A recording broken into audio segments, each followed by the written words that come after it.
The night they broke open Chuka's backyard, the entire village gathered around the pit. The air was heavy with the smell of wet earth and kerosene lanterns.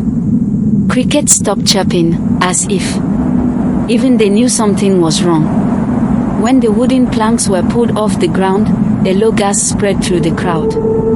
There was blood smeared across the soil, cowries tied with red cloth, and something that looked like a human bone sticking out of the dark mud. An old woman screamed. Someone began to pray in a trembling voice. Children were pulled behind their mothers. That was the night Ifunanya disappeared, and the night we all learned what greed can invite through your front door. I grew up in a quiet town in southeastern Nigeria. Everyone knew everyone, and no secret lasted long. We lived close, sometimes too close, so when a strange story started, it spread faster than Harmattan fire. Mama Neka was known by everyone. She sold clothes in the market, wrappers, blouses, and head ties. She wasn't a bad woman, she was simply restless. Life had been hard for her, and she carried the weight of her dreams like a basket that was always full. Her biggest dream was for her only daughter, Ifunanya, to marry a man from abroad.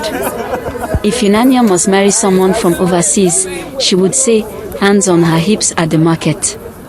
Not these local boys who can't even afford their own rooms. We need real money in this family. People laughed, some nodded, some rolled their eyes. But Mama Neka didn't care. She spoke her wishes like prayers, over and over, until one day, those wishes came knocking. His name was Chuka. He came back from London that December, driving a black SUV that kicked up dust like a storm. Wherever it went, he wore flashy clothes, gold chains that glinted in the sun, and spoke with a strong British accent that made the young women giggle and the men frown. He was tall, smooth-talking, and walked through the village like someone who owned the road.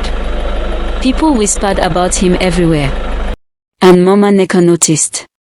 The first time she saw him was outside the church. Ifunanya was standing nearby, shy as usual, her head slightly bowed. Mama Neka nudged her hard. "Lift your head," she whispered. "Smile. That's your future walking past." From that day on, Mama Neka made sure Ifunanya was present at every event Chuka attended, church bazaars, village meetings, weddings, even funerals. She tied her daughter's wrapper tighter, rubbed her skin with coconut oil so it glowed, and told her, "A good man must notice you before others hide you." Chuka noticed. Within weeks, he visited their compound bearing gifts, imported chocolates, bottles of perfume, and a brand new smartphone. He praised Ifunanya's quiet beauty and told Mama Neka he wanted to marry her quickly, before he returned to London. The speech shocked many people. But Mama Neka didn't ask questions. She saw her dream unfolding right before her eyes. Some elders tried to speak to her. They said things didn't add up. No one had met Chuka's family. He didn't bring relatives to visit, and he avoided questions about his life abroad. Neighbors whispered about his house too. They said at night, strange chanting came from his compound, like low voices humming and the dragging of something heavy across the floor. A woman who worked as a cleaner there left after a single day. When asked why, she simply shook her head and said, "That house is not for me," refusing to say more. Mama Neka brushed everything aside. "People are jealous," she hissed. "They don't want us to rise. My daughter will not miss this blessing." The bride price was paid on a Tuesday. The traditional wedding happened that Friday. The compound was full of food, music, and bright colors. Women danced, men laughed, and drums echoed deep into the evening. Ifunanya wore her wedding attire beautifully, her shy smile glowing like a lantern in the night. But Chuka remained quiet through most of it. He watched with a faint smirk that didn't quite reach his eyes. Some people noticed. Most didn't. That night, Ifunanya left with him to his house, just down the road. Mama Nneka waved proudly. As they drove off, her daughter was now a rich man's wife, at least, that's what she believed. The next morning, everything began to unravel. When Mama Nneka knocked on the compound gate, there was no answer. She assumed they were resting. But by evening, the gate was locked with a brand new padlock. Chuka's car was gone. Panic began to set in. She called Ifunanya's name over the wall until her voice cracked. Neighbors gathered. The village head was informed. That night, a group of men broke the gate open. The house was empty. Silent. No Chuka.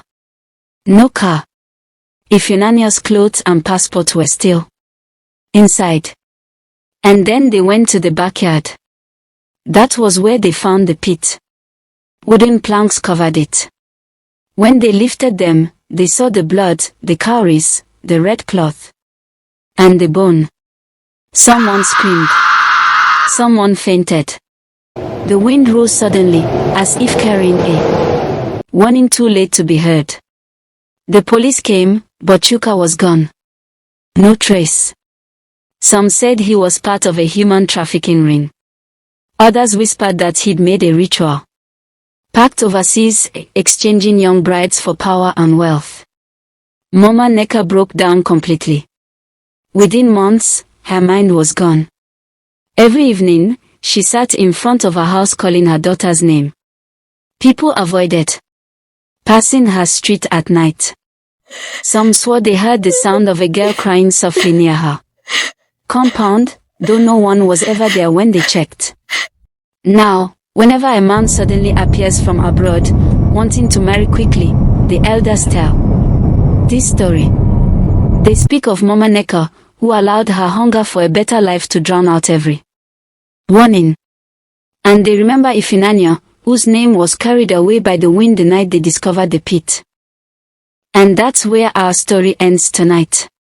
What do you think really happened to Chuka? Share your thoughts in the comments, and if you enjoyed this tale, don't forget to like this video and subscribe for more African folktales told under the stars. Until next time, keep your ears open and your heart wise.